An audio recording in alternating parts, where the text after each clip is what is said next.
तो आज चलो कुछ यूनिक टॉपिक पे बात करते हैं कि अगर मैं अपना एक छोटा सा गांव बसाना चाहूँ जिसका पूरी तरह से मालिक मैं ही हूँ। मेरी मर्ज़ी के अलावा वहाँ कोई रह नहीं सकता, पहले मेरी परमिशन लेनी पड़ेगी। सब वहाँ मेरे हिसाब से और मेरे कहना मानेंगे। तो क्या ये पॉसिबल है, और अगर है तो इसके लिए मुझे क्या क्या करना होगा और क्या क्या रिक्वायरमेंट्स होंगी। तो चलिए इसका जवाब देखते हैं। तो हाँ, अपना छोटा सा गांव बसाना पॉसिबल है, पर लीगल तरीके से। तुम्हें एक प्राइवेट लैंड खरीदनी होगी, उस पर लेआउट प्लान बनवाकर लोकल अथॉरिटी यानी ग्राम पंचायत से या डिस्ट्रिक्ट एडमिनिस्ट्रेशन से अप्रूवल लेना होगा। अगर चाहो तो उसे प्राइवेट गेटेड कम्युनिटी या फार्म टाउनशिप के रूप में रजिस्टर करवा सकते हो, जहाँ एंट्री रूल्स सब तुम्हारे हिसाब से होंगे। ओके, मान लो इसमें बस 100 परिवार हों और मैक्सिमम 500 लोग, तो इसके लिए अराउंड कितनी ज़मीन लगेगी, और क्या उस गांव का प्रधान भी मैं ही बन सकता हूँ 500 लोगों में? तो इसका जवाब है कि अगर 100 परिवार या 500 लोग का छोटा गांव बनाना है तो लगभग 10 से 15 एकड़ ज़मीन काफ़ी होती है, जिसमें घर, सड़क, पार्क और बेसिक फैसिलिटीज़ आ जाती हैं।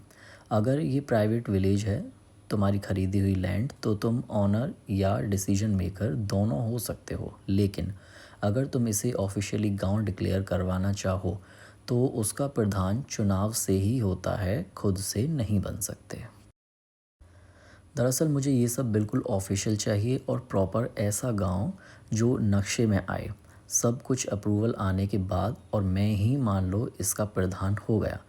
तो ऐसा तो नहीं कि गाँव में रहने वाले किसी भी सरकारी योजना या किसी स्कीम में हिस्सा नहीं ले सकते। तो बढ़िया, सीधा और साफ जवाब नीचे है। ठीक है, बताइए क्या जवाब है। अगर तुम्हारा गांव ऑफिशियली नोटिफाइड यानी रेवेन्यू विलेज, ग्राम पंचायत या म्यूनसिपल वार्ड बन जाता है और उसका नक्शा रिकॉर्ड सरकारी दफ्तर में आ जाता है, तो वहाँ रहने वाले लोग सरकारी योजना और बेनिफिट्स के लिए एलिजिबल हो सकते हैं। बस उनके पास प्रॉपर एड्रेस प्रूफ्स यानी कि राशन कार्ड, आधार, वोटर आईडी होना चाहिए। लेकिन अगर तुम उस ज़मीन को एक प्राइवेट गेटेड टाउनशिप रखते हो तो कभी भी सरकारी विलेज के रूप में नोटिफाई ना हुआ तो कुछ रूरल स्पेसिफिक स्कीम जो पंचायत या ग्राम सभा के थ्रू आती हैं, उसके लिए लोग क्वालिफाई नहीं करेंगे। और हाँ, प्रधान बनने के लिए इलेक्शन चाहिए, मालिक होने से सीधा प्रधान नहीं बनते हैं। ओके, ठीक है। और वहाँ रखने के लिए मुझे लोगों से किस तरह का कुछ प्रूफ या क्या ले सकता हूँ, मतलब जिससे कि वो पहले मेरी परमिशन लें वहाँ बसने से पहले, और अगर वो बाद में वहाँ तरीके से ना रहें या कुछ भी गलत करने पर मेरे पास ऐसे राइट्स हों कि मैं उन्हें वहाँ से कभी भी निकाल सकूँ। तो हाँ, तुम रहने वालों से पेन एंड पेपर लाइसेंस और टेनेंसी एग्रीमेंट ले सकते हो, जिसमें एंट्री नियम, पेनल्टी और टर्मिनेशन ग्राउंड्स क्लियर लिखे हों। साथ में ID, address proof, police verification, photo, security deposit रखो। पर याद रहे, ज़बरदस्ती निकालना, सेल्फ हेल्प एविक्शन अलाउड नहीं है। एविक्शन के लिए रजिस्टर्ड एग्रीमेंट, लिखित नोटिस, कोर्ट प्रोसेस फॉलो करना ज़रूरी है। इसलिए एग्रीमेंट में clear termination clause, renewal rule और डिस्प्यूट रिलेशंस होना चाहिए। और लोकल लॉयर से रजिस्टर स्टैम्प करवा के रखना सेफ्टी भरा रास्ता है।